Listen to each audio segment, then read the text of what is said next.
suite de la série En attendant Roland Garros, on démarre avec le top 10. C'est parti, Diego Schwartzman, le plus petit joueur du top 100. Allez, on en parle tout de suite.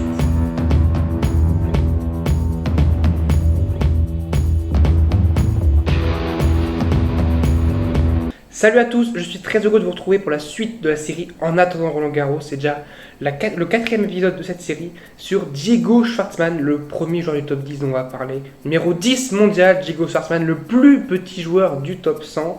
Alors Diego Schwartzman, présentation du joueur, il est quand même assez connu, Diego Schwartzman, 28 ans, donc ça commence à devenir un petit peu un vétéran. Il est dans l'âge mûr, on va dire, du tennis, qu'entre 27 et 32 ans à peu près, il arrive dans l'âge mûr, on va dire, pour être un joueur de tennis. Alors j'ai été étonné, seulement 4 titres pour Diego Schwartzman. On avait vu d'ailleurs que Goffin avait 5 titres, donc un titre de moins pour Diego Schwartzman.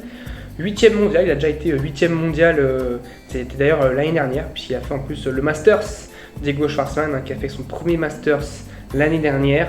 Bon, voilà, Diego Schwartzman, le plus petit joueur du top 100, 1m70, ça montre que les petits, comme quoi, peuvent être très bons dans le tennis, tout comme les grands. On avait vu d'ailleurs des John Isner dans le top 10, des Opelka qui sont en train de progresser. Donc, quelle que soit la taille, on peut réussir dans le tennis, c'est ça qui est beau. Alors, Diego Schwartzman, son parcours sur terre battue 2021, alors c'est un joueur de terre battue, mais c'est plutôt triste, je trouve, son parcours sur terre battue, franchement.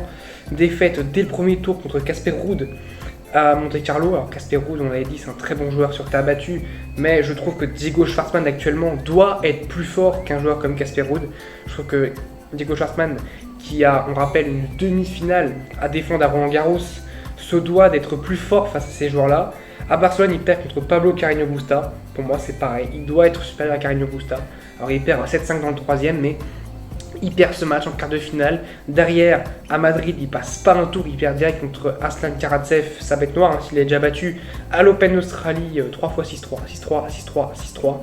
Là, 2-6, 6-4, 6-1. C'est vraiment un mauvais résultat pour Diego Schwartzman. Et puis à Rome, encore une défaite face à Félix Auger-Aliassime. 6-3, enfin 6-1, 6-3. Franchement, décevant, je trouve, cette saison sur terre pour Diego Schwartzman, qui avait déjà commencé en gagnant à Buenos Aires cette année. Il avait commencé en février la saison sur terre. Je ne l'ai pas marqué là, mais depuis, on va dire, la vraie saison sur terre de tennis, il commence à partir d'avril. C'est franchement décevant. Le niveau de Diego Schwartzman, pour moi, est vraiment en deçà de ce qu'il pourrait être, de ce qu'il devrait être. Il avait fait une finale à Rome l'année dernière contre Novak Djokovic en battant Rafael Nadal en quart de finale. On en parlera justement dans le face-à-face contre le Big Free.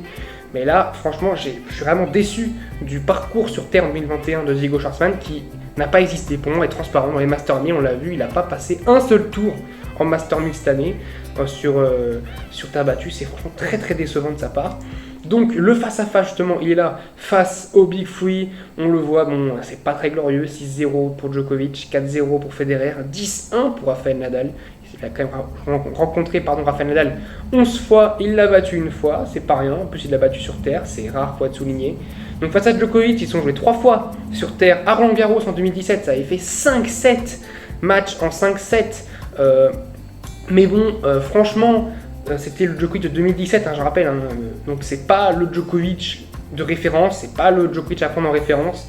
Il est perdu, je rappelle, contre Denis Istomin à l'Open d'Australie, donc c'est pour montrer un petit peu le niveau global qu'avait Djokovic en 2017. C'est plutôt vers 2018, mi-2018, après sa défaite contre Kekinato, qu'on va retrouver le vrai Djokovic. Donc le Djokovic, on va dire, 2017, début 2018, c'est pas du tout le même Djokovic que le Djokovic qu'on connaît, c'est pas le Djokovic conquérant, donc c'est une défaite qui aurait pu être une victoire pour Diego Schwartzman sur terre battue en plus. Il perd après au Master 1000 de Rome, déjà en demi-finale, un match hyper serré en 3 manches, et puis il repère l'année d'après au Master 1000 de Rome, enfin un an et demi après, parce que le Master 1000 de Rome s'est déroulé en septembre, contre Novak Djokovic encore en finale, 7-5, 6-3, alors qu'il est battu, on va le voir tout de suite, Rafael Nadal. Allez, il l'a battu à Rome, alors c'est pas marqué Diego Schwartzman, mais c'est bien Diego Schwartzman qui a gagné, 6-2, 7-5, énorme performance de Diego Schwartzman. Nadal derrière s'était vengé à Roland Garros en 3 manches, évidemment Nadal à Roland Garros, c'est jamais le même. En 2018, pour moi c'est là en 2018, Diego Schwartzman aurait pu battre Rafael Nadal, il a remporté le premier set 6-4, il menait 1-7 un break, je crois qu'il menait 6-4, 3-2, et la pluie est arrivée, et ça, on va dire, entre guillemets, sauvé Nadal. Qu'est-ce qui serait passé si jamais il n'avait pas plu, si jamais le toit avait déjà été là? Est-ce que Nadal aurait perdu? Peut-être.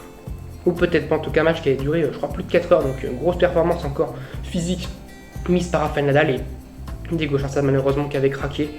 Ils sont déjà joués aussi à Madrid, à Monte Carlo et à Acapulco. Et à chaque fois, Nadal qui s'est imposé plutôt facilement. Vous voyez 6-3, 6-4, 6-4, 6-4, 6-2, 6-2. Et face à Roger, c'est à peu près pareil. À Istanbul 2015, ça a été en 3 manches. Federer qui s'est imposé. Puis Roland Garros 2014, alors ça a été un bébé Schwartzman en 2014. Vous lui enlevez 7 ans, il avait 21 ans. Même Roger, vous lui enlevez 7 ans, c'est plus le même Roger. Voilà, 6-3, 6-4, 6-4. Franchement, face à Roger, il n'y a pas beaucoup d'indications à avoir, parce que son dernier match sur terre battue, c'était en 2015. Donc, on ne peut pas vraiment donner d'informations dessus. Je pense qu'aujourd'hui, peut-être même que Diego Schwartzman bat Roger Federer. Je pense qu'il y a beaucoup de joueurs qui battent Roger Federer. Quand on a vu son match face à Pablo Andujar, il y a du bon chez Roger, mais physiquement, c'est compliqué. Et puis, on sait que l'objectif, c'est pas Roland Garros, mais Wimbledon. Et que Roland Garros sera une préparation physique, on va dire, pour Wimbledon. Il faut quand même le rappeler que si Roger fait pas grand chose à Roland Garros, c'est pas un drame. Son vrai objectif, c'est Wimbledon et après les JO. Donc les derniers Roland de Diego Schwartzman, alors là par contre c'est un peu mieux. Globalement c'est un peu mieux. 2018, il perd contre Rafael Nadal en quart de finale. Donc on l'avait dit, ce match où il aurait pu éliminer un 7-1 break. Et puis il y avait ce match en 8ème contre Kevin Anderson, il est mené 6-1, 6-2, 5-2 je crois, 5-2, 40-0 ou quelque chose comme ça. Et il arrive à remporter les 3 derniers 7, 7-5, 7-6, 6-2.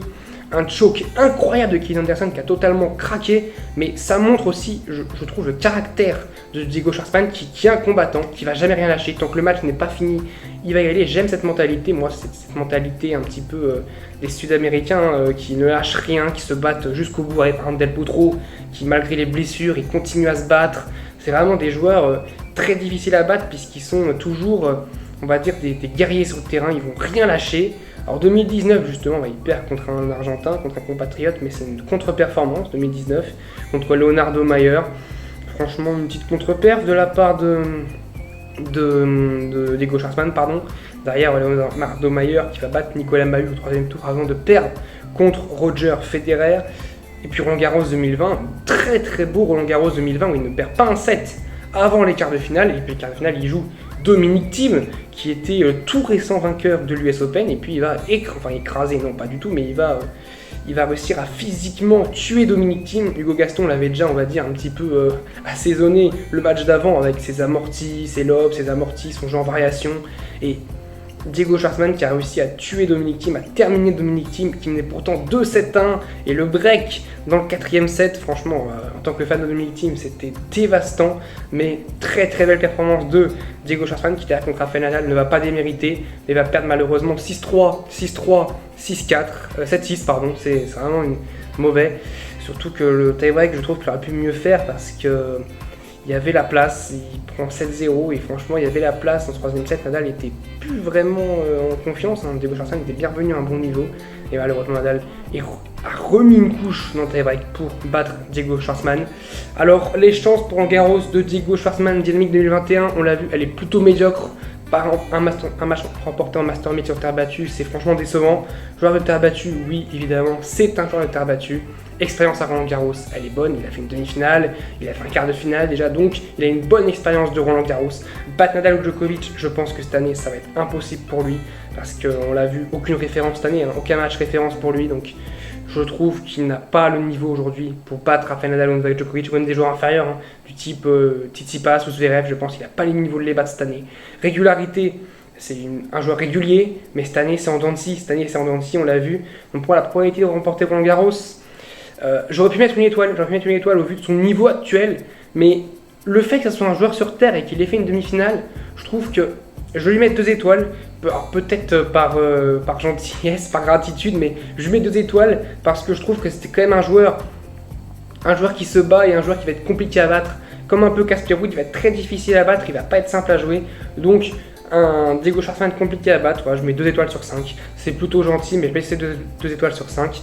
Donc on se retrouve dès demain, pas samedi, mais dès demain pour parler du numéro 9 mondial, Matteo Berrettini, qui lui par contre fait une bonne préparation sur terre battue, justement on en parlera, il a même remporté un titre. Matteo Berrettini qui surprend cette année sur terre battue. En tout cas, si la vidéo vous a plu, n'hésitez pas à liker et de commenter la vidéo, et puis abonnez-vous, ça ne vous coûte rien et en plus c'est un beau geste je trouve. Alors on se retrouve très vite demain, je vous dis salut à tous, portez-vous bien.